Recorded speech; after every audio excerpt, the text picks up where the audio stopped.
Me llamo Martín y les escribo desde Estonia. Aquí tenemos un pueblo realmente extraño llamado Karda, donde ocurrieron muchas cosas raras y aterradoras en los años 80. Creo que a sus oyentes les interesaría escuchar sobre esto. No espero que muchos de sus seguidores estadounidenses sepan dónde está Estonia, pero no lo digo para burlarme. Como dicen, si me apuntaran con una pistola y me pidieran señalar el estado de Idaho en un mapa, les diría que disparen, y nunca me convenceré de que Kalamazoo es un lugar real hasta que lo vea con mis propios ojos. Mi punto es que mi conocimiento de geografía de lugares lejanos tampoco es tan bueno. Permítanme explicar dónde está Estonia y quiénes somos. Para ponerlo simple, Estonia está situada en lo que sería la axila de Rusia. No es tanto que estemos en una axila lo que nos molesta. Digo, si Estonia estuviera en la axila de Margot Robbie, eso sería fantástico. Pero en cambio, estamos en la axila de Rusia, con Letonia al sur y Finlandia, bastante rara, al norte. Son raros y lo saben, no se preocupen por llamarlos así. Somos gente reservada, independiente y amante de la naturaleza, lo que significa que en realidad somos un grupo de personas emocionalmente distantes a las que les gusta hacer largas caminatas, beber vodka y quejarse del clima. A los estonios nos cuesta tanto hablar de nuestros sentimientos, que si yo te preguntara, ¿cómo estás?, y tú me respondieras, bien, gracias, lo consideraría una conversación profunda, como si me hubieras abierto todo tu ser. Si Estonia les parece un lugar raro, entonces mi trabajo está hecho, porque lo es. Siempre ha sido un lugar raro, porque tienes que ser raro para sobrevivir, especialmente siendo un país pequeño atrapado entre los titanes de Europa y Asia. Pero por lo que tengo entendido, las cosas se volvieron aún más extrañas cuando los comunistas tomaron el control. Estonia estuvo bajo el comunismo desde los años 40 hasta 1991. Intentamos resistir a los rusos, pero eran demasiados. Y después de que instalaron comunistas estonios como nuestro gobierno, comenzaron a hacer una limpieza étnica en nuestro propio país. Enviaron a mucha gente a Siberia por toda clase de delitos, algunos reales, otros imaginarios, mientras importaban rusos nativos para cambiar la demografía. Pasamos de ser un 97% de estonios nativos a solo un 62% para 1989. Todos trabajábamos en fábricas o nos alistaban en el ejército, y nos convertimos en ciudadanos de segunda clase en nuestro propio país. La policía secreta estaba en todas partes. No podías ni ir a la playa sin permiso, y si te atrapaban viendo algo que no fuera televisión rusa, te llevaban directo a la cárcel. Era una época terrible para nosotros, de odio y paranoia, y cuanto más nos acercábamos a la independencia, más frustradas y volátiles se volvían las personas, especialmente en un pequeño pueblo costero conocido como Karda. Karda es el único pueblo de la pequeña isla de Hiiumaa, que está en el mar Báltico. La mayoría de las personas allí vive de la pesca o del turismo, porque hay una gran reserva natural en el centro de la isla. Pero el tercer pilar de la economía de Karda es lo que en inglés se llama wrecking, o saqueo de naufragios. Básicamente consiste en que un equipo de buzos extrae de los naufragios cualquier cosa de valor. Aunque ya no es tan común en muchas comunidades costeras, las aguas alrededor de Hiiumaa fueron un punto de combate naval entre Alemania y Rusia durante la Segunda Guerra Mundial. Hay mucho dinero que ganar recuperando restos militares, pero esta práctica causó una enorme división entre los saqueadores de Karda y los pescadores. Los pescadores decían que perturbar el descanso final de los marineros ahogados traería mala suerte a Karda. Pero, especialmente en la época comunista, se animaba a las personas a descartar tales supersticiones como reliquias de un pasado opresivo. El gobierno pagaba mejores salarios para los saqueos que para la pesca, lo que amplió aún más la brecha entre los dos grupos. Durante muchos años se sentía en el pueblo que algo malo sucedería, ya sea por el odio entre los saqueadores y los pescadores, por la mala suerte que advertían los segundos o por una tercera razón: la maldición de las brujas de Hiiumaa. Ahora no creo en estas cosas, pero vale la pena mencionarlo porque muchas personas en Hiiumaa sí creen en ellas, y ya sabemos que cuando alguien cree en algo, puede hacer cosas muy extrañas. Hay una leyenda local que dice que Hiiumaa solía ser el hogar de un aquelarre de brujas. Brujas que lanzaban hechizos, cambiaban de forma o invocaban tormentas, especialmente para hundir barcos o traer mala suerte a visitantes no deseados.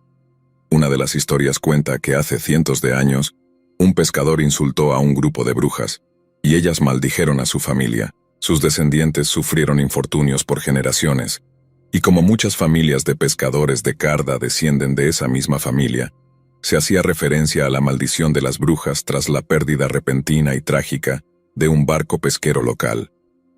Nuevamente, no creo en brujas ni en gigantes ni en nada de eso, pero sí creo que son leyendas como esa las que contribuyeron a lo que podríamos llamar el terremoto psíquico de Carda. Puede sonar algo místico, pero no uso el término en un sentido sobrenatural. Lo que quiero decir es que toda esa tensión en la región era como las fallas sísmicas en una zona de terremotos, acumulándose hasta que finalmente estalló. Y fue muy grave. Todo ocurrió en el transcurso de una sola semana, en septiembre de 1989. Y hay otra razón por la que lo comparo con un terremoto, y es porque hubo un gran terremoto, y luego algunas réplicas psíquicas, como ecos del incidente original. El primer incidente, el terremoto principal, sucedió cuando una chica llamada Dasha Brova hizo explotar un café ruso al inundar la cocina con gas y luego encenderlo.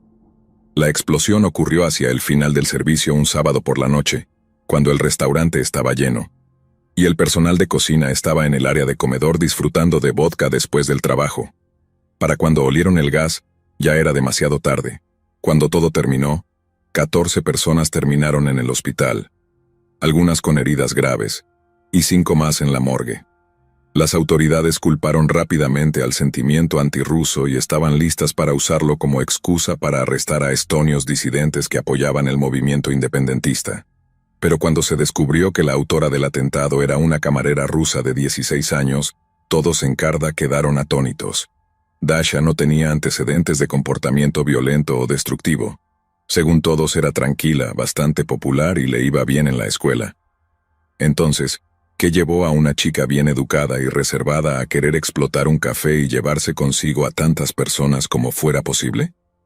La policía aún trataba de averiguar qué había pasado cuando, solo 2 días después, un pescador ruso estrelló su auto contra un grupo de niños que esperaban el autobús escolar. Estaba borracho a las 7:30 de la mañana y testigos dijeron que parecía que giró el volante deliberadamente hacia los niños después de acelerar. Según cuentan, el hombre se golpeó contra una pared y quedó inconsciente, permaneciendo en el asiento hasta que la policía llegó y lo sacó. Pero cuando lo hicieron él estaba riéndose. Todos lo vieron. La policía, los paramédicos, todos los testigos que intentaban salvar a los niños. El hombre estaba contando en voz alta en ruso de 1 a 4, el número de niños que había matado. Como podrán imaginar, los habitantes de Carda estaban en estado de shock. En apenas 3 días, habían presenciado la explosión en el restaurante y luego el atropello de los 4 niños con muchos más heridos. Las personas se decían a sí mismas, a la manera estonia, bueno, ahora no puede empeorar. Pero entonces las cosas empeoraron. Se realizó un funeral masivo para los niños, y casi todos los habitantes de Carda asistieron, excepto una familia en particular. Un pequeño grupo fue a buscarla, y descubrieron algo horrible. Un niño de solo 11 años había convencido a su hermana de 7 para asesinar a sus padres mientras dormían, cortándoles el cuello. Con 3 incidentes de múltiples asesinatos en una semana, la gente dejó de consolarse pensando que las cosas mejorarían. Fue como si una locura colectiva se apoderara del pueblo. Algunos saqueadores arrojaron al mar medallas y objetos valiosos de los naufragios, y pescadores dejaron ofrendas en el bosque, creyendo que las brujas de Hiiumaa estaban detrás de los horrores. La gente esperaba el próximo evento terrible, pero afortunadamente, la tormenta psíquica que se cernía sobre Carda finalmente se calmó. No uso el término en sentido literal, pero para mí es el único que se acerca a lo que ocurrió durante esa semana en 1989. Carda pasó de no tener incidentes violentos durante años, a ver cómo una docena de personas perdían la vida en actos de violencia sin sentido. Es casi suficiente para creer en espíritus inquietos o maldiciones antiguas. Pero si me preguntas, lo que ocurrió fue producto de algo en nuestro propio código biológico, líneas de programación desde los días en que vivíamos en cuevas, y las sombras proyectaban monstruos en las paredes durante noches largas e inciertas.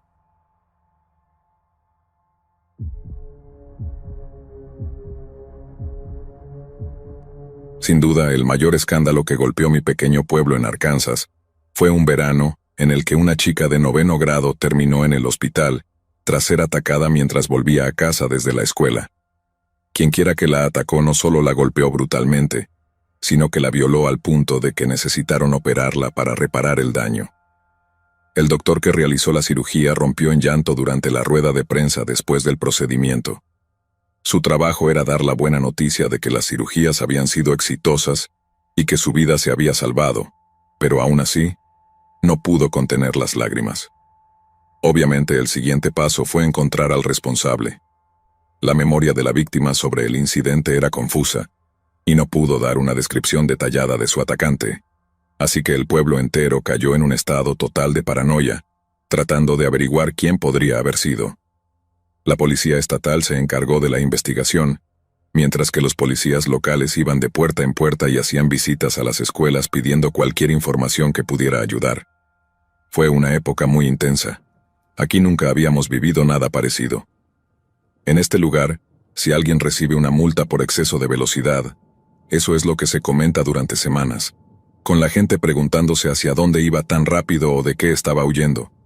Así que, pasar de tan poco crimen a un crimen tan atroz fue realmente impactante. Todo el mundo rezaba porque atraparan al atacante y que lo hicieran rápido. Entonces, de repente, un pastor local entró a la habitación de su hijo de 17 años y le disparó en la cabeza a quemarropa. Fue su esposa, la madre del chico, quien llamó a la comisaría, y aún estaba ahí gritando a pleno pulmón cuando llegaron los agentes para arrestarlo. El pastor no opuso resistencia.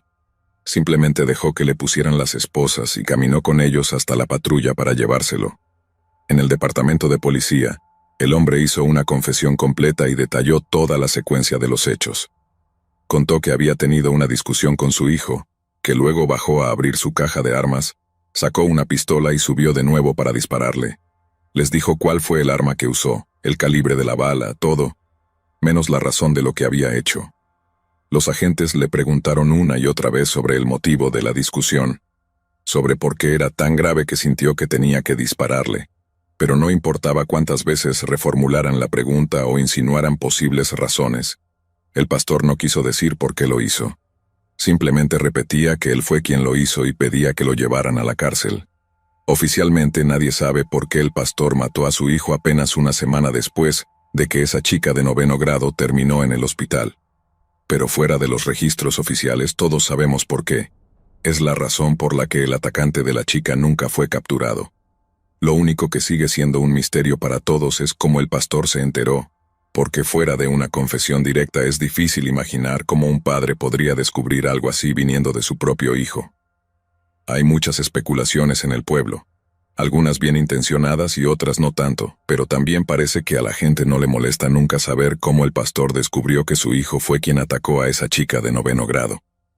Porque, sea como sea que haya sucedido, algunos aquí están muy convencidos de que el pastor hizo lo correcto al acabar con la vida de su propio hijo.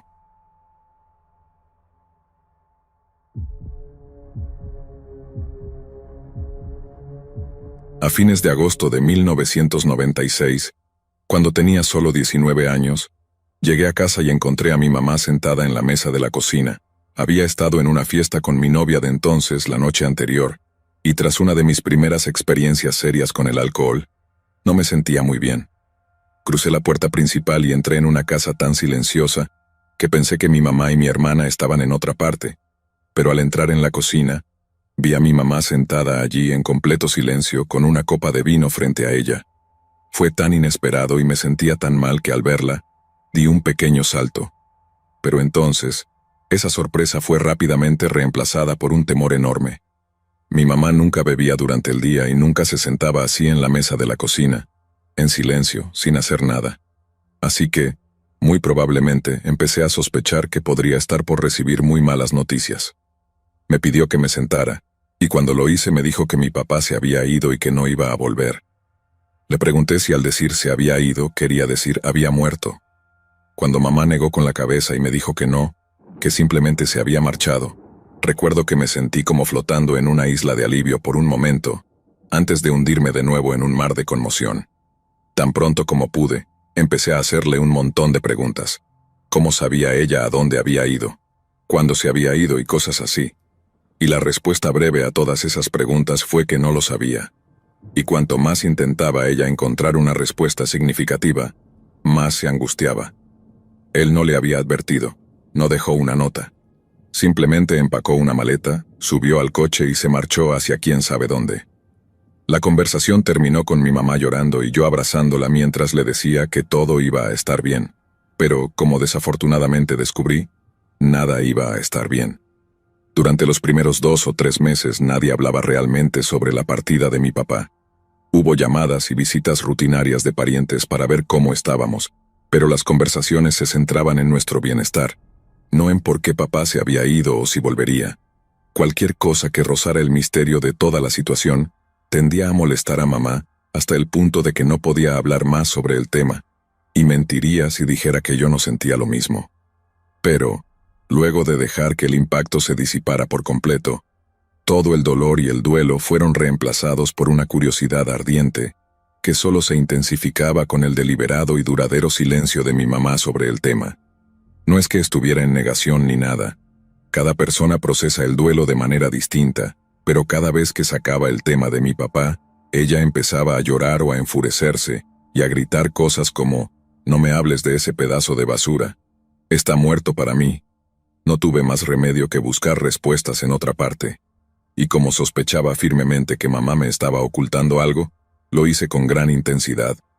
Mi primer paso fue contactar a uno de los amigos de mi papá, su único amigo real de hecho, quien pensé que sería el más probable en saber sobre su paradero. Papá era hijo único y sus padres habían muerto antes de que cumpliera 30 años.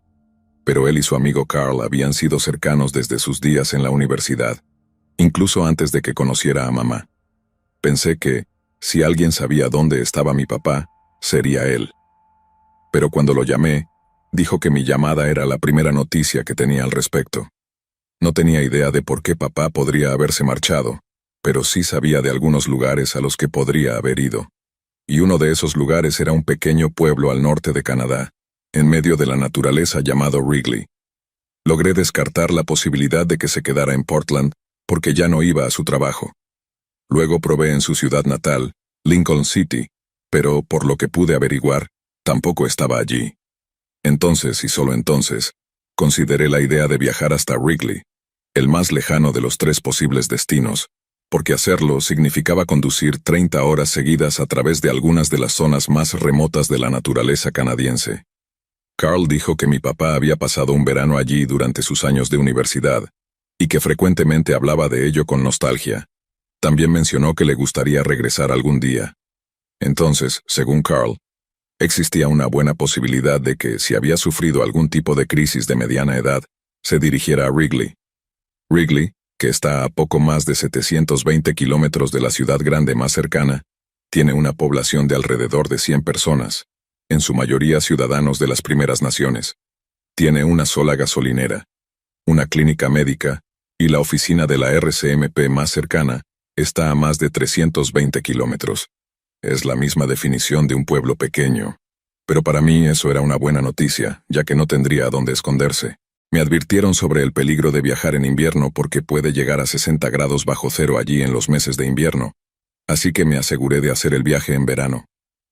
Llegué a Wrigley el miércoles 22 de julio de 1998 después de 3 días de viaje desde Portland. El motel más cercano estaba a más de 160 kilómetros, pero como planeaba quedarme en el pueblo solo unas 48 horas, pensé que podía dormir en mi coche. Esto me llevó a mi primera parada en el pueblo, la gasolinera. La única gasolinera de Wrigley estaba atendida por un tipo que recuerdo se llamaba Winston. Winston era un gran tipo. Parecía tener unos 30 y tantos o 40 y tantos años, y al principio conversamos sobre cosas triviales. Él comentó lo raro que era recibir visitas de forasteros, lo cual me dio la oportunidad de oro para preguntar sobre mi papá. Así que lo hice, mientras le mostraba la foto más reciente que pude encontrar.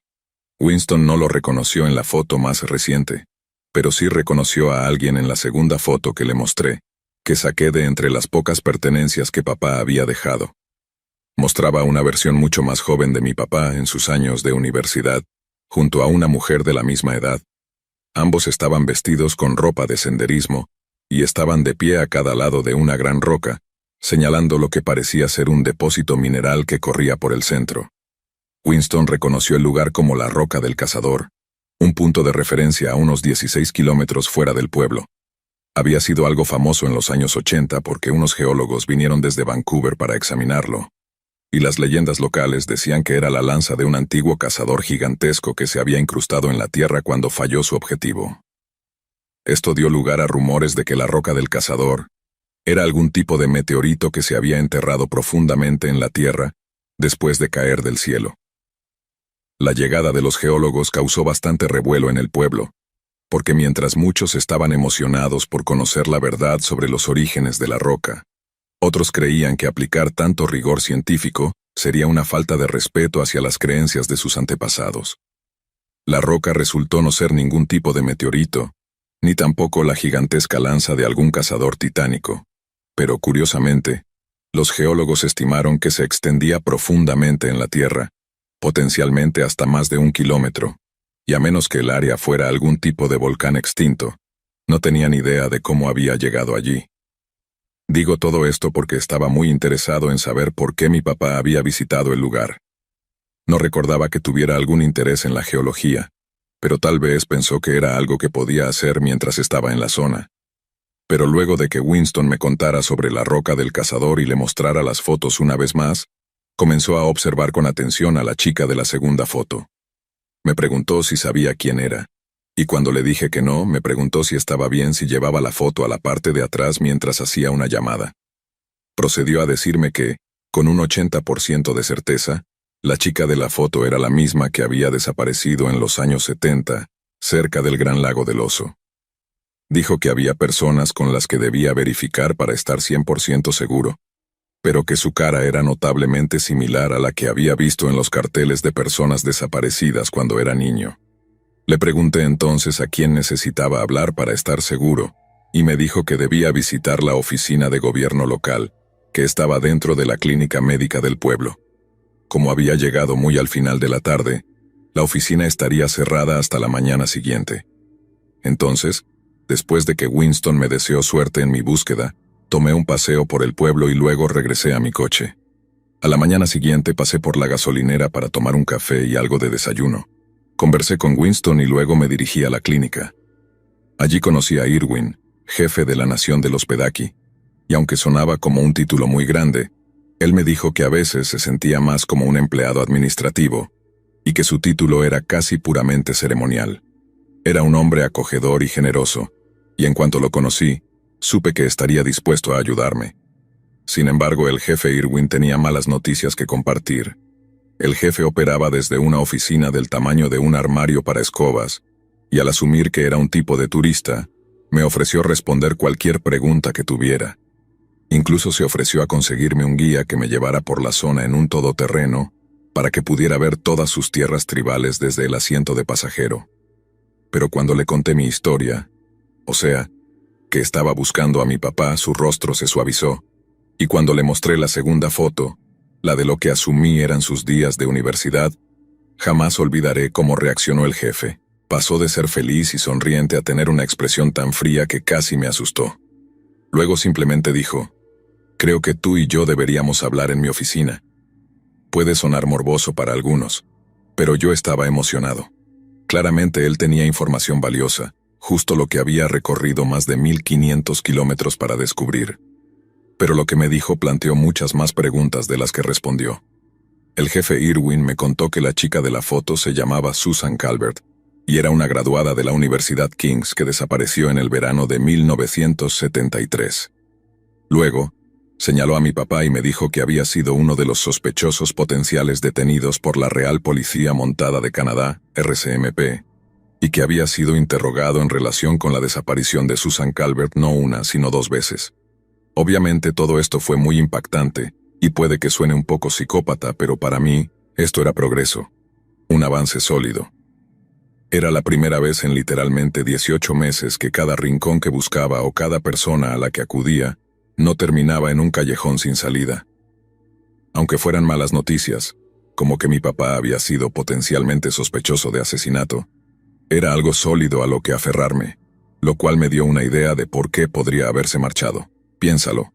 Estás en la universidad, vas a Canadá para unas vacaciones de senderismo en verano, conoces a una chica, tal vez te enamoras, pero esa chica desaparece y eres uno de los sospechosos. Eso sería suficiente para arruinar a cualquiera de por vida. Claro, si no fuiste tú quien causó su desaparición. Para ese momento parecía muy probable que papá había hecho un peregrinaje tardío de regreso a Wrigley para obtener respuestas sobre la chica que amaba y perdió. Ese último punto me hacía sospechar aún más que mamá me ocultaba algo. Ella estaba tan molesta y tan enfurecida con mi papá, lo que me hizo pensar que sabía algo sobre esta chica, Susan, y que la repentina desaparición de papá podía estar relacionada con ella. El jefe Irwin continuó diciéndome que nunca se habían encontrado los restos de Susan Calvert, por lo que nunca se había acusado a nadie en relación con su desaparición, pero también mencionó que su última ubicación conocida fue en las inmediaciones del Gran Lago del Oso, en lo que las tribus llaman las tierras de Satu. Fue allí donde los oficiales de la RCMP encontraron su campamento completamente abandonado, pero también completamente intacto. Miró detenidamente la foto más reciente de mi papá antes de decirme que no lo había visto, pero rápidamente añadió que, si papá se había dirigido directamente a la Roca del Cazador, realmente no tendría razón para detenerse en el pueblo, especialmente si era un lugar que le traía malos recuerdos de haber sido arrestado. Si él estaba buscando realmente a la chica desaparecida, o si solo quería presentar sus respetos en el último lugar donde fue vista con vida, tenía sentido que se dirigiera directamente al Gran Lago del Oso, al menos si realmente estaba en Canadá y no en algún otro lugar completamente distinto. El único problema era llegar allí.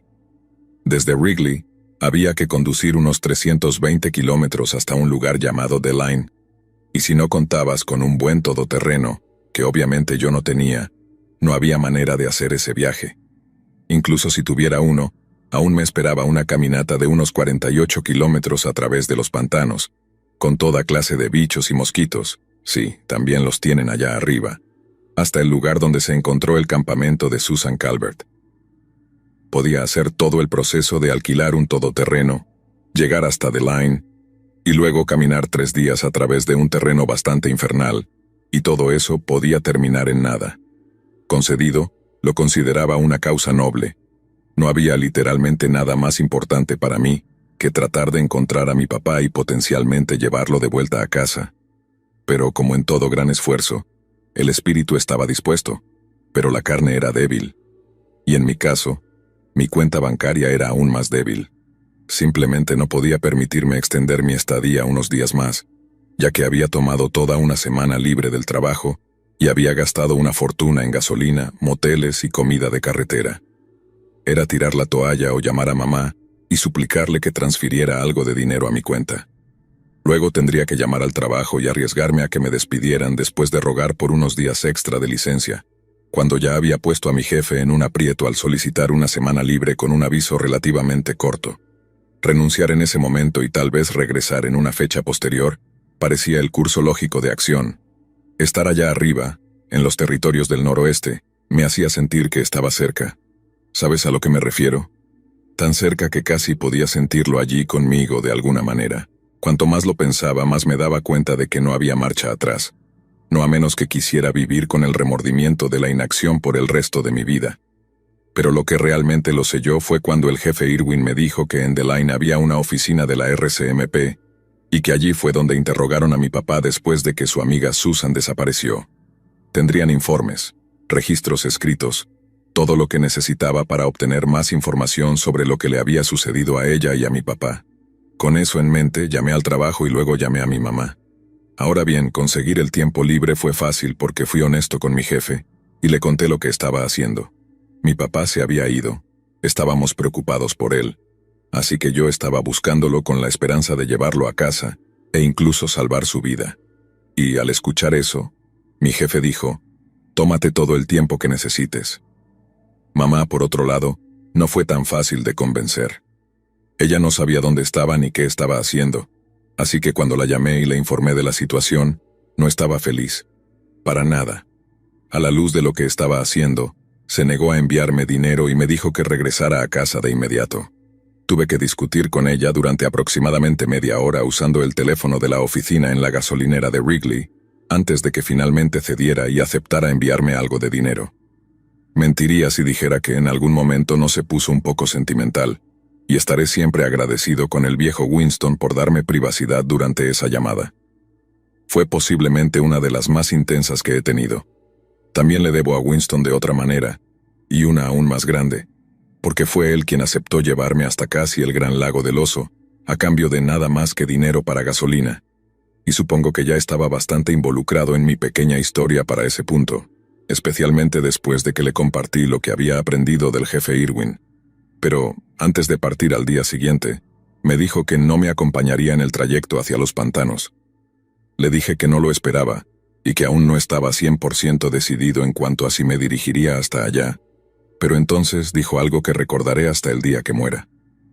Me preguntó: si tu papá está buscando a la chica y tú estás buscándolo a él, ¿quién va a terminar buscándote a ti? ¿Te has puesto a pensar en eso? Recuerdo esas palabras, y no lo había hecho. Ni siquiera había prestado un solo gramo de pensamiento a ese concepto, pero cuando lo hice, en los momentos después de que Winston me lo preguntara, me recorrió un escalofrío hasta los huesos. En el camino hacia The Line al día siguiente, Winston logró convencerme por completo de no caminar los casi 50 kilómetros hacia los pantanos. Si mi papá estaba allá afuera y no había perdido completamente la cabeza, al menos tendría equipo de campamento básico con él. Yo, en cambio, no tenía ni siquiera una tienda de campaña, mucho menos suficiente comida de campamento o el calzado adecuado para recorrer esos 50 kilómetros de pantanos y regresar.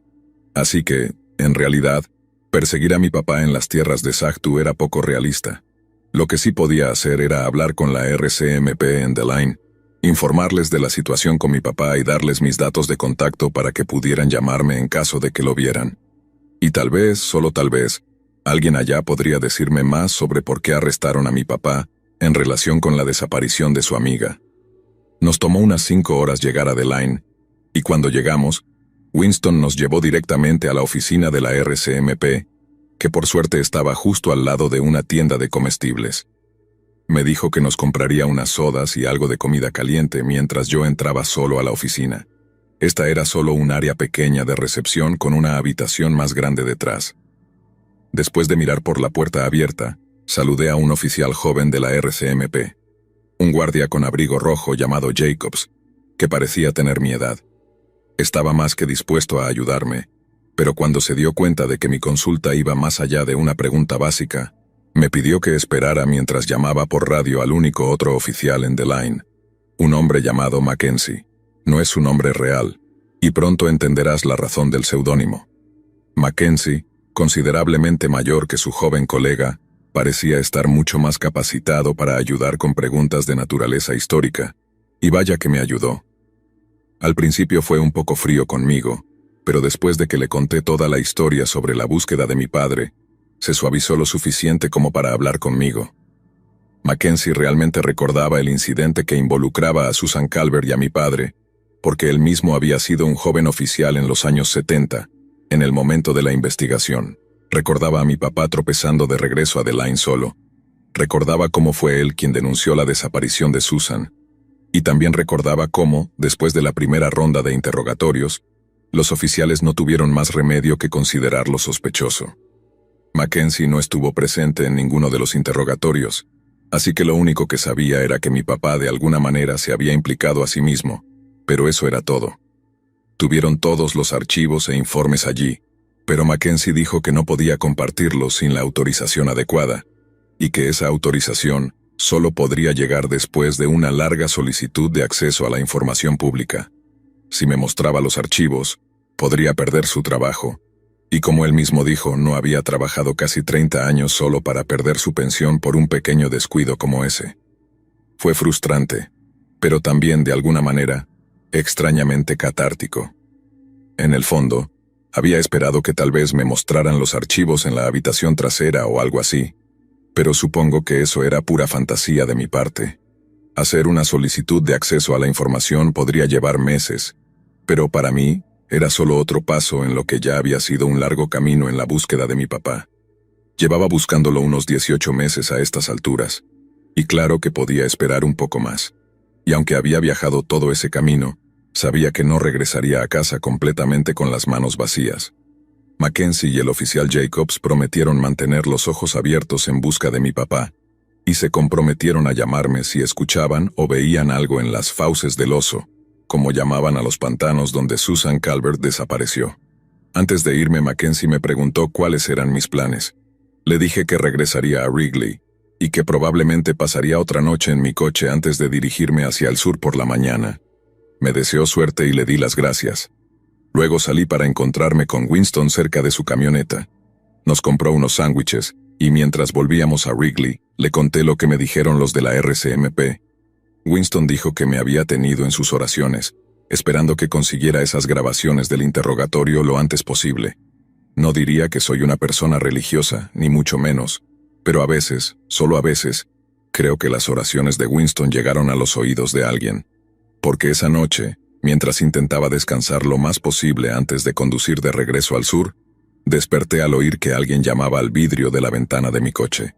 Cuando miré afuera y vi una chaqueta roja distintiva, supe quién era. Era Mackenzie, el oficial de The Line. Bajé mi asiento, abrí la puerta de mi coche y me preguntó si podía sentarse en el asiento del pasajero. Le dije que sí, claro. Luego, cuando se acomodó, recuerdo que metió la mano en su bolsillo y sacó una cinta de casete con una etiqueta escrita a mano. No pude leerla de inmediato, porque tenía las luces internas apagadas para no agotar la batería del coche y quedarme varado allí. Pero tenía una fuerte sensación de que era algo muy específico, algo que definitivamente no debería estar mostrándome. Mackenzie me dijo que encendiera el reproductor de cintas de mi coche, así que lo hice. Luego, al deslizar la cinta en la ranura, mis sospechas se confirmaron. Era la cinta de la primera entrevista de mi papá, la de antes de que lo arrestaran. Como aún no lo consideraban sospechoso durante el primer interrogatorio, mi papá se mostró muy dispuesto a compartir ciertas informaciones. Y, según resultó, él y Susie, como la llamaba, estaban acampando cerca de los pantanos cuando ella se levantó en la noche para salir de la tienda de campaña y hacer sus necesidades. Después de que la salida de Susie lo despertó, mi papá simplemente se dio la vuelta e intentó volver a dormir, pero solo unos segundos después, escuchó el grito de Susan Calvert. Papá dijo que se apresuró a ponerse las botas, tomó una linterna y salió corriendo en la noche para ver qué había asustado tanto a Susan. Y fue entonces cuando los vio. Uno de los oficiales que entrevistaba a mi papá le preguntó a quién había visto, y mi papá respondió diciendo que si les decía pensarían que estaba loco. Luego mi papá dijo algo sobre cómo, si hubiera sabido que ellos estaban allí, ni él ni Susie se habrían acercado a ese lugar en 1.000.000 de años. Uno de los oficiales le preguntó entonces dónde habían llevado a Susan Calvert, y mi papá dijo que no lo sabía, pero que donde fuera que estuviera, probablemente estaba muerta. Tenía que estarlo, porque no había manera de que pudiera sobrevivir lo que le estaban haciendo. De nuevo, uno de los oficiales le preguntó quiénes eran ellos, y papá estalló.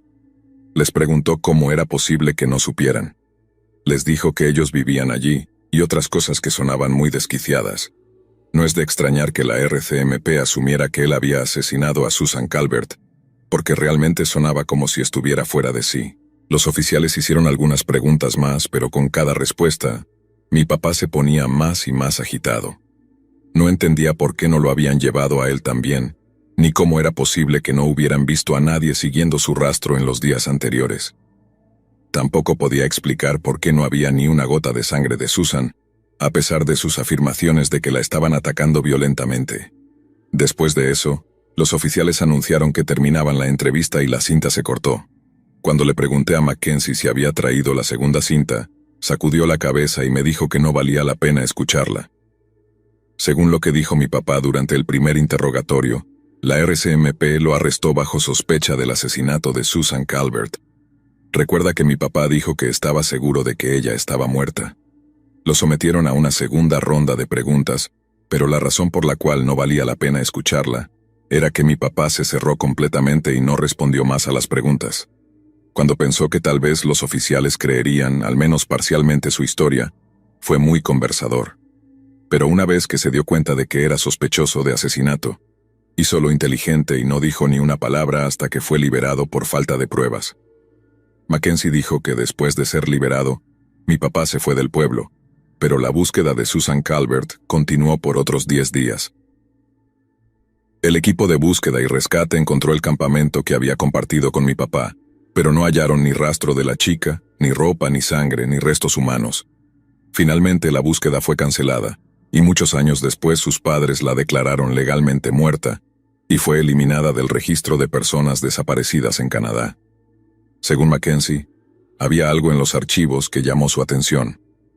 En un momento, hacia el final de la búsqueda, un perro del equipo de rastreo de la RCMP se escapó y nunca volvió a aparecer.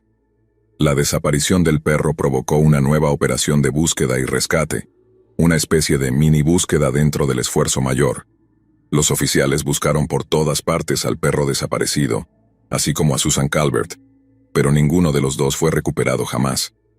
Mackenzie dijo que la desaparición del perro finalmente fue catalogada como un riesgo operacional. Fue lamentada y luego el perro fue reemplazado, pero él pensaba que había mucho más detrás de todo eso que simplemente un perro entusiasmado que se ahogaba en el pantano. Recuerda que nunca encontraron el cuerpo de Susan ni los restos de aquel perro, en cuyo caso, ¿a dónde demonios fueron? Mackenzie terminó diciendo que, en su opinión, mi papá y Susan Calvert se habían topado con algún tipo de plantación clandestina, ya fuera de marihuana, adormidera o tal vez ambas. Rápidamente agregó que no tenía absolutamente ninguna prueba de esa teoría, pero muy pocas cosas explicaban algunos de los comentarios que mi papá hizo durante esa primera entrevista. Después de expresarle mi agradecimiento por traerme la cinta, Mackenzie se marchó, dejándome a solas en una noche inquieta. Fue extraño escuchar a mi papá tan joven. Sonaba mucho como yo cuando escucho mi propia voz en una grabación. Pero por supuesto, eso no fue lo que más me impactó. Fue lo que había dicho en esa primera entrevista y cómo lo había dicho. Mientras conducía de regreso tenía sentimientos extraños, una mezcla de tristeza y miedo. Nunca me había sentido tan cerca de encontrar a mi papá, y al mismo tiempo nunca lo había sentido tan distante. Toda su vida probablemente había estado lidiando con las secuelas de lo que sucedió en los territorios del noroeste. Y no puedo hablar por mi madre porque todavía no sé hasta qué punto ella sabía todo esto. Pero yo personalmente no tenía ni idea. Eso fue hace casi 2 años. Ahora, mientras escribo esto en abril del 2000, sigo sin estar más cerca de descubrir toda la verdad sobre la desaparición de mi papá. Pero hoy tengo una idea mucho mejor de dónde buscar. Y ahora que puedo desenvolverme solo en una excursión de senderismo, creo que estoy casi listo para ir a buscarlo. Estoy planeando regresar a The Line este verano, tal vez en junio, y me aseguraré de escribir todo lo que encuentre. No sé cuántos de ustedes realmente leerán esto, pero no me importa. Esto es bueno para mi cordura. Cuando descubra algo más, este será el primer lugar en el que lo publique. Imagino que estaré publicando otra entrada en unos meses, y si no lo hago, o encontré a mi papá o algo más sucedió. Supongo que solo nos queda esperar y ver.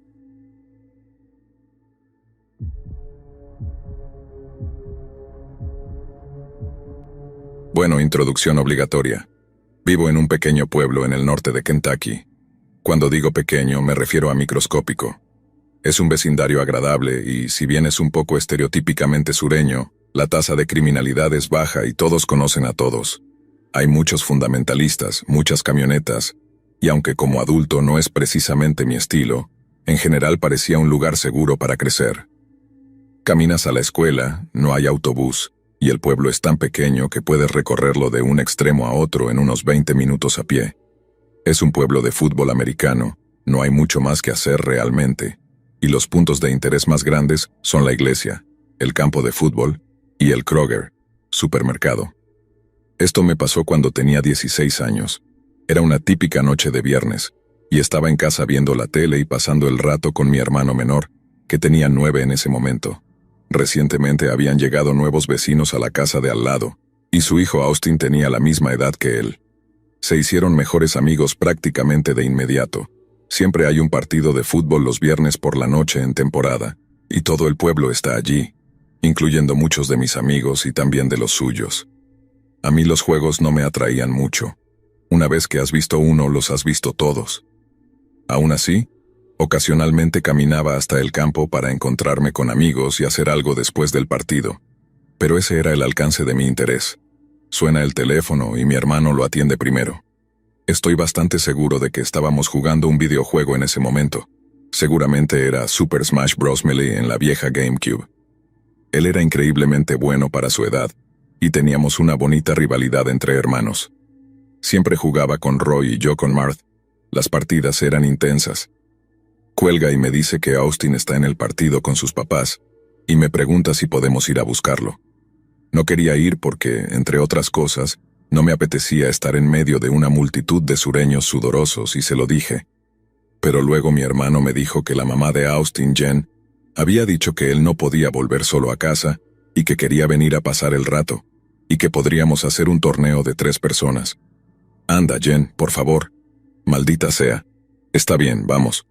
Es una caminata de 10 minutos como mucho y al menos no tendríamos que quedarnos. Íbamos a bajar, buscar a Austin y regresar para seguir jugando Melee. Subimos por nuestra calle sin salida, doblamos a la izquierda y comenzamos a bajar la carretera principal. El complejo deportivo está en esa carretera, justo al final de la colina. Era casi el anochecer, y desde la cima de la colina ya podíamos escuchar la banda de música y los vítores. No había mucha gente alrededor, pero no parecía nada extraño, y realmente no esperaba ver a nadie. Prácticamente todos estaban en el partido. Mi hermano hacía lo típico de los hermanos menores mientras caminábamos. Oye, Jen, ¿sabías que los búhos pueden girar la cabeza casi completamente? Oye, Jen, Austin y yo tuvimos un concurso de lanzar zapatos y mi zapato fue tan lejos que casi no lo veía. Oye, Jen, mira esta flor, es increíble. Por la mitad del camino, veo una sub dorada detenerse al otro lado de la calle, justo enfrente de donde estábamos caminando. Se queda allí unos 10 o 15 segundos, y luego un hombre se baja justo cuando estamos pasando, de modo que queda detrás de nosotros. Un tipo mayor de unos 40 y tantos. En retrospectiva daba escalofríos, cara de rata, alto y delgado, con una sonrisa torcida y una especie de mueca de desprecio a la vez. En ese momento, sin embargo, no le di mucha importancia. Pensé que era un tipo más, probablemente yendo al juego para encontrarse con su familia. Mi hermano estaba a mi izquierda y yo a la derecha, y seguimos caminando normalmente. Después de unos 30 segundos oigo unos pasos detrás de nosotros, y me doy la vuelta por reflejo para ver qué está pasando. Este tipo está ganando terreno. Bueno, no hay problema. Seguramente quiere llegar pronto para no perderse nada, y probablemente nos pasará de largo.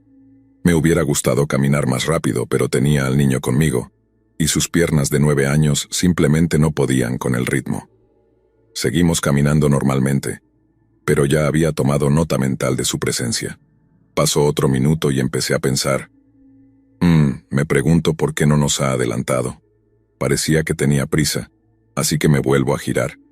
Este hombre estaba justo detrás de nosotros, y quiero decir lo suficientemente cerca como para que yo pudiera ver la sonrisa más escalofriante que he visto en el rostro de una persona. Pero no estaba detrás de nosotros, precisamente, sino justo detrás de mi hermano. Y cuando me volví a mirarlo, tenía los brazos extendidos frente a él. Estaba intentando agarrar a mi hermano y casi tenía su mano en su brazo. Lo pillé casi en pleno intento de captura. Extendí mi mano izquierda y la coloqué en la espalda de mi hermano. Probablemente solo pasaron unos 5 segundos, pero se sintió como mucho más tiempo. Y después de que coloqué mi brazo como barrera, hice un rápido escaneo de la calle. No había nadie más alrededor, nadie que pudiera ayudarnos. Yo solo tenía 16 años. Este tipo era mucho más grande que yo. ¿Qué demonios voy a hacer? Me incliné y le dije lo más tranquila y silenciosamente que pude. Vamos, Ross. Apostemos quién llega primero. Empezamos a caminar más rápido, y mi hermano también. Yo tenía mi brazo en su espalda, prácticamente empujándolo para que caminara tan rápido como pudiera. Podía ver el complejo deportivo. Estaba justo al final de la colina, a 1 minuto o 2 como mucho. Pasaron unos 30 segundos o algo así, no estoy segura, pero toda la situación parecía ir en cámara lenta. Me volví de nuevo y este hombre estaba caminando rápido, igualando nuestro ritmo, manteniéndose justo detrás de mi hermano, y volviendo a ganarnos terreno. Ahora sí empecé a entrar en pánico. Claramente este tipo nos estaba persiguiendo. No había otra explicación. No lo conocía, y casi lo sorprendí intentando agarrar a mi hermano, y ahora estaba a punto de alcanzarlo otra vez, caminando cada vez más rápido con esa sonrisa espeluznante que parecía más una mirada depredadora. Me volví y vi que estábamos muy cerca del estadio, tan malditamente cerca. Si solo pudiéramos llegar un poco más allá, la propiedad se abriría y habría gente por todas partes. Necesitaba llegar allí, ahora mismo. Traté de sonar calmada, aunque estoy segura de que no lo logré, y le dije, «Corre, Ross, vamos, corra». Y empezamos a correr. Yo lo vigilaba más a él que al camino adelante. Trataba de mantenerlo a la vista todo el tiempo. Para mi hermano era un juego. Sonrió y corrió a toda velocidad. Recuerdo sentir un pequeño alivio al pensar, «Dios gracias, él no sabe que está a punto de ser secuestrado». Y era rápido. Estaba metido en el juego de ganar la carrera. Vi la entrada al estadio y pensé, «Tenemos que estar a salvo ahora». Me volví y vi que este tipo estaba corriendo. Y ese fue uno de los momentos más aterradores de mi vida. En ese momento supe sin lugar a dudas que él estaba corriendo solo para alcanzarnos, para atrapar a mi hermano. Estaba cada vez más cerca, pero aún no lo suficientemente cerca. Me di la vuelta otra vez, aceleré mi paso al máximo, y por supuesto el niño también lo hizo, porque quería ganar la carrera contra su hermana y presumir. Una vez más, lo miraba a él más que a la calle para asegurarme de que todavía estaba conmigo. Escuchaba sus pasos fuertes en el pavimento, y sabía que se acercaba. Mi corazón enviaba corrientes eléctricas de miedo al resto de mi cuerpo, y justo cuando lo oí acercarse, llegamos al estadio. Giramos bruscamente a la izquierda y ¡bam! Había gente por todas partes. Era el entretiempo, y los adultos estaban en la entrada fumando y conversando. La entrada estaba un poco oculta por un arco de piedra en la calle, pero nunca me había alegrado tanto de ver a un montón de sureños sudorosos en toda mi vida. El tipo llegó detrás de nosotros, y en cuanto giró la esquina y vio a toda esa gente, se asustó. Pude ver la sorpresa y el miedo en sus ojos cuando me giré para ver dónde estaba. Lo miré directamente y, en un momento hermoso, nuestros ojos se encontraron. Miró alrededor a la gente, luego me miró a mí y a mi hermano, y se fue caminando por donde habíamos venido. Ross estaba sin aliento, pero aún así me urgía para que fuéramos a buscar a Austin. Le dije que me diera un segundo. Me asomé por el arco de piedra y vi cómo el tipo subía la colina, cruzaba la calle, volvía a subir y se metía en su sub para luego alejarse. Fue en ese momento cuando me cayó la ficha. Comprendí la situación real en la que estuvimos y el peligro que enfrentamos. Ese tipo estaba ahí para llevarse a alguien. No precisamente a nosotros, sino a mi hermano. De no haber llegado al estadio y no haberse asustado por la multitud, probablemente hubiera logrado secuestrarlo, y muy probablemente, eso fue lo que le salvó la vida. Encontramos a Austin, e hice que todo el grupo esperara hasta que terminara el partido para que nos dieran un aventón a casa. No fue una molestia, ya que vivíamos al lado. Estuve nerviosa el resto de la noche y durante un par de días después. Este tipo de pueblo es el último lugar del mundo donde se piensa que puede ocurrir algo así, y nunca se lo he contado a nadie. Nunca se lo dije a mis padres ni a mi hermano. Hoy, él tiene casi 20 años, y probablemente podría manejarlo, pero nunca vi la necesidad de hacerle revivir algo de hace años. Tampoco se lo dije a la policía. No tengo idea de qué pasó con el tipo de la subdorada, si vivía cerca o si estaba de paso, si fue atrapado o si sigue por ahí en algún lugar. Pero sí sé con certeza que él estaba ahí para secuestrar a mi hermano ese día. No sé qué clase de planes retorcidos tenía para él, y tampoco me interesa pensarlo. No sé si hice lo correcto o lo incorrecto, o lo cerca que estuvo mi hermano de lo que fuera que ese hombre tenía en mente. Pero no quiero pensar en eso tampoco. Lo único que puedo decir es que hubo una vez en mi vida en la que pronuncié, de manera significativa, la frase, «Gracias a Dios por los rednecks sudorosos».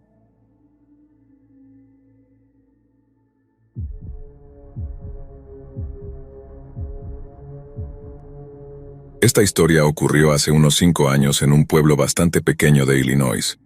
En ese momento tenía 26 años. Mi esposo y yo estábamos buscando alquilar una casa pequeña, ya que necesitábamos algo más grande que nuestro apartamento de una habitación, un lugar que pudiera acomodarnos a nosotros y a 2 de sus primos, quienes se quedarían con nosotros durante unas vacaciones extendidas desde otro país. Fui a ver un conjunto de casas adosadas, y me acompañó en la visita una mujer mayor. Me preguntó a qué me dedicaba y le dije que trabajaba con niños con necesidades especiales. Ella mencionó que tenía un hijo con una discapacidad y que, Si nos mudábamos las dos, podría ayudarlo. No pensé mucho más en eso en ese momento. Pasaron unas semanas y estábamos en pleno proceso de mudanza. Las casas estaban organizadas en grupos de 4, con 2 grupos en el lado izquierdo de la calle y 2 en el derecho, un total de 16 casas, y la calle era básicamente un callejón sin salida. Nos mudamos a la segunda casa del grupo de la derecha, y la señora con la que había hecho la visita se mudó a la segunda casa del lado izquierdo, exactamente enfrente de nosotros. A ambos lados de nuestra casa había familias con niños, unos abuelos criando a una nieta de 13 años y una familia numerosa con varios hijos, entre ellos al menos 2 o 3 chicas adolescentes o preadolescentes. Esto será importante más adelante, lo prometo, y en general todos parecían amables y orientados a la familia. Unas semanas después de que nos mudamos, mientras esperábamos la llegada de sus primos, vi ocasionalmente a la señora con la que había hecho la visita, pero nunca vi a un niño pequeño con discapacidad.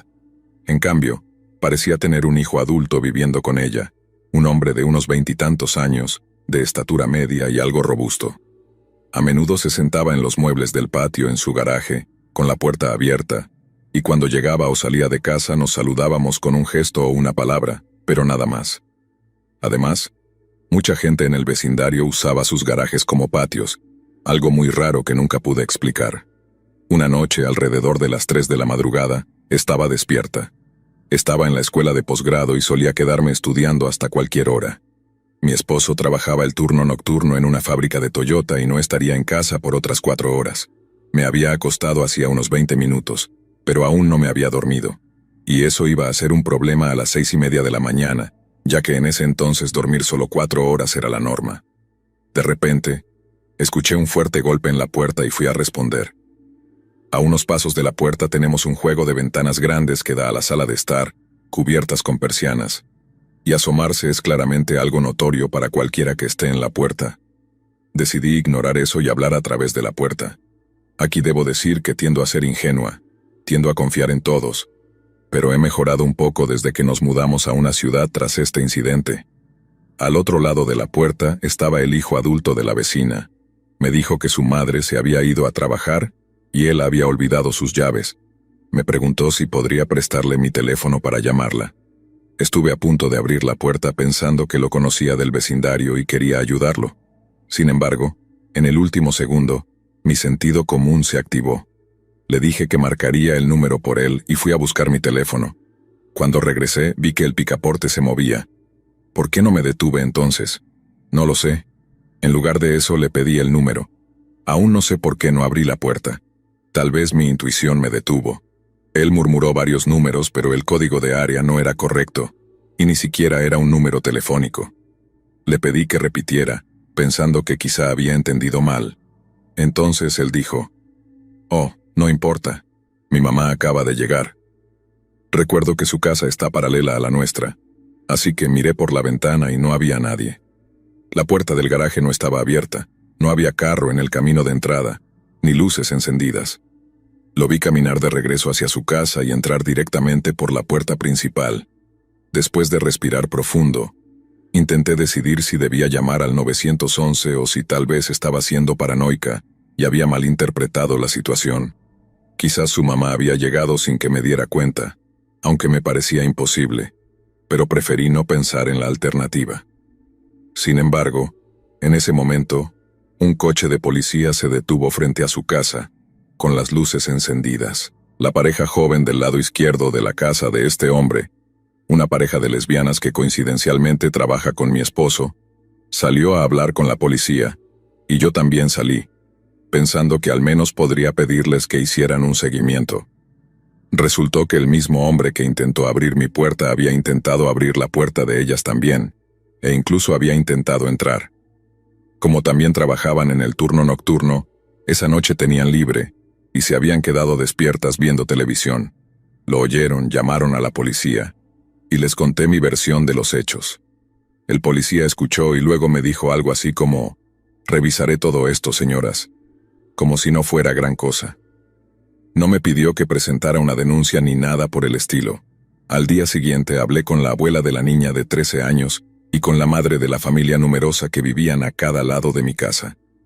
Me contaron que él había estado observando a sus hijas mientras jugaban afuera, e incluso le pidió a una de ellas que se sentara en sus piernas en el garaje. La abuela dijo que él intentó abrir la ventana del dormitorio de la niña, pero estaba cerrada. No sé si lo denunciaron a la policía, pero dijeron que el dueño le pidió que se mudara. Su madre podía quedarse, pero él ya no tenía permitido vivir allí ni visitarla. Después de eso las cosas se calmaron. Notamos 2 marcas en la puerta trasera que daba directamente al dormitorio principal. Sé con certeza que esas marcas no estaban allí cuando nos mudamos, ya que tomé fotos para asegurarme de que nos devolvieran el depósito. Sin embargo, no las noté hasta unas semanas después cuando él ya se había ido. No puedo decir con seguridad si él fue el responsable de esas marcas, o si fue alguien más después, lo cual no es precisamente una idea reconfortante. Meses después, casi al final de nuestro contrato de alquiler de 1 año, empecé a ver al hijo de la vecina por ahí otra vez. Ya no estaba allí de manera constante como antes, pero aparecía una vez a la semana, aproximadamente. Una noche, alrededor de las 2:30 de la mañana, hubo un fuerte golpe en la puerta. Esta vez, mi esposo, quien ya había cambiado a un turno diurno, respondió a través de la puerta. Tan pronto como la persona escuchó su voz masculina, se dio la vuelta y se fue caminando. Llevaba una sudadera con capucha y ropa oscura, así que no pudo verle la cara, pero el tipo de cuerpo era muy similar. La persona caminó en un ángulo alejándose de nuestra casa, en dirección general a la parte trasera de la casa de la vecina. No estaba claro si caminaba hacia una zona de pantano con un campo abierto detrás, justo detrás de la fila de casas enfrente de nosotros. De cualquier manera, llamé al propietario al día siguiente y confirmó que el hombre no debería vivir allí. Dijo que tenía ciertos desafíos mentales, pero no dio más detalles y aseguró que lo investigaría. Nunca volvimos a verlo, y afortunadamente nos mudamos al otro lado del país unas semanas después.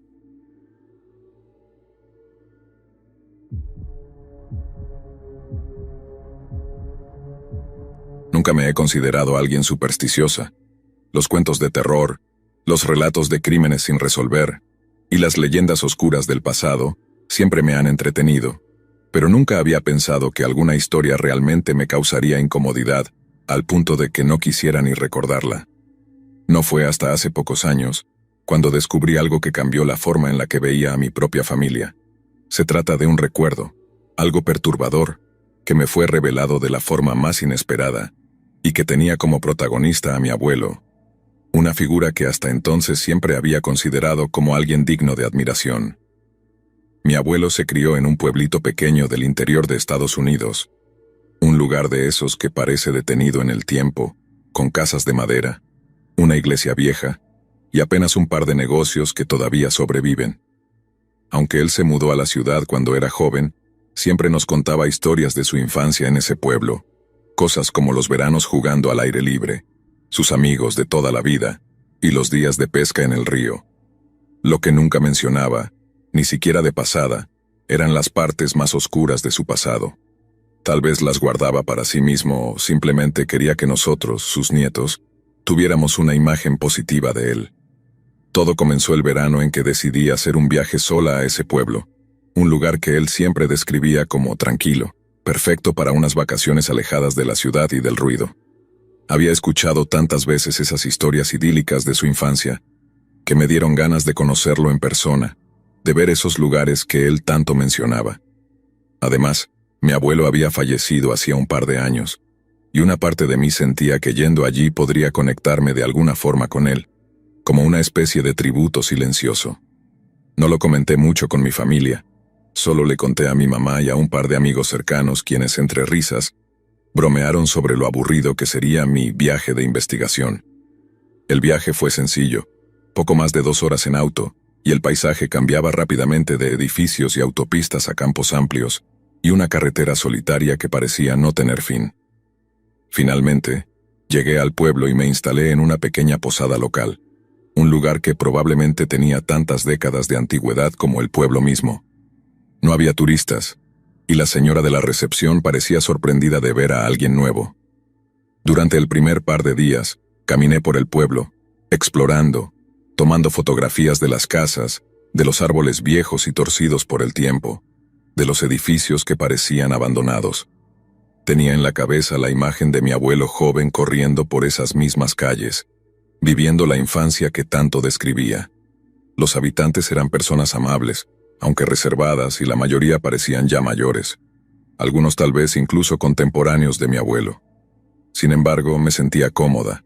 Era un lugar tranquilo, casi olvidado por el mundo. Fue en mi tercer día allí cuando tuve un encuentro que cambiaría para siempre la forma en que recordaría a mi abuelo. Me dirigí a un parque pequeño en el centro del pueblo, donde había un par de bancos y una fuente rota que apenas goteaba agua. Era un sitio agradable, con una tranquilidad que invitaba a sentarse y leer un rato. Mientras estaba allí, observando cómo las pocas personas que pasaban parecían no notar mi presencia, una anciana se acercó y me miró fijamente. ¿Eres la nieta de Ramón?, preguntó de la nada. Me sorprendió escuchar a alguien pronunciar el nombre de mi abuelo. Sentí un ligero escalofrío. No esperaba que alguien lo recordara tan claramente. Sí, soy Ana, su nieta, respondí, sonriendo. La mujer se quedó mirándome como si buscara algo en mi rostro. Me pareció que en su mirada había algo más allá de la curiosidad de una persona mayor que recuerda a alguien de su pasado. Había una mezcla de desconfianza y algo que podría haber sido miedo. Apreté la mandíbula y miré hacia otro lado, incómoda con la intensidad de su mirada, pero entonces ella continuó. ¿Sabes? Ramón era bien conocido en este pueblo, no solo por sus amigos y vecinos, también por otros. Yo lo conocí y a varios de los que solían estar con él. Esta vez, mi incomodidad se transformó en una curiosidad inevitable. Su tono serio, su expresión distante, me hicieron sentir que estaba por descubrir algo importante. No pude resistirme y le pedí que me contara más. La mujer, luego de una pausa, se sentó a mi lado en el banco y comenzó a relatar una historia que hasta ese día yo desconocía completamente. Una historia que si hubiera sabido lo que me esperaba, tal vez nunca habría querido escuchar.